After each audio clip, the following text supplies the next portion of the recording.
Bismillahirrahmanirrahim. Assalamualaikum warahmatullahi wabarakatuh. Perkenalkan, nama saya Salfa Atika dari kelas 3B Prodi Ekonomi Syariah Khusus. Baiklah, di sini saya akan menjawab pertanyaan yang sudah diberikan oleh Ibu Sayu Meningsih. Pertanyaan yang pertama yaitu, jelaskan perbedaan ekonomi mikro Islam dan ekonomi mikro konvensional. Pengertian ekonomi Islam: dikatakan ekonomi Islam karena berbasis pada aturan dan cara Islam, baik dalam hal teknis, sistem kerja, dan dalam menyikapi permasalahan yang muncul.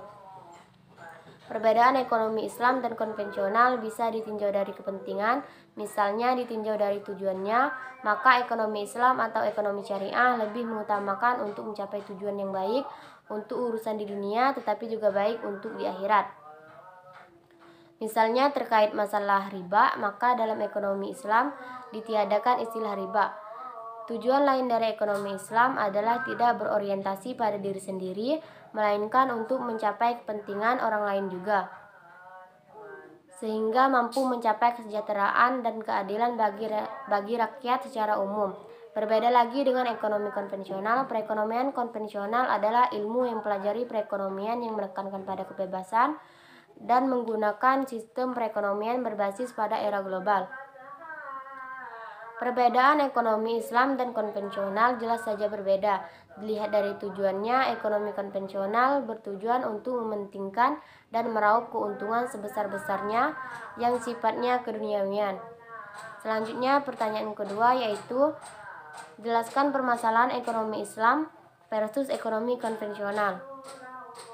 Menurut ekonomi konvensional, kelangkaan terjadi akibat sumber daya yang terbatas, maka kemampuan memproduksi barang dan jasa terbatas, sedangkan keinginan manusia tidak terbatas. Menurut ekonomi Islam, Bakir As-Sadr berpendapat bahwa sumber daya hakikatnya melimpah dan tidak terbatas. Namun yang menjadi permasalahan utama dari ilmu ekonomi adalah ketimpangan sumber daya yang tidak merata di antara manusia atau distribusi. Selanjutnya, pertanyaan terakhir yakni, jelaskan nilai universal ekonomi, tauhid, adil, nubuwah, khalifah, dan ma'ad. Yang pertama, tauhid atau keimanan. Segala sesuatu tanpa didasari oleh keimanan akan mudah sekali menyimpang dari yang seharusnya. Selanjutnya, yang kedua, adil atau keadilan. Karena kunci menegakkan prinsip ekonomi Islam salah satunya adalah menegakkan keadilan. Yang ketiga, nubuwah atau kenabian. Perangai dan akhlak Nabi dijadikan sebagai contoh atau teladan dalam menjalankan roda perekonomian. Yang keempat, khalifah atau pemerintah.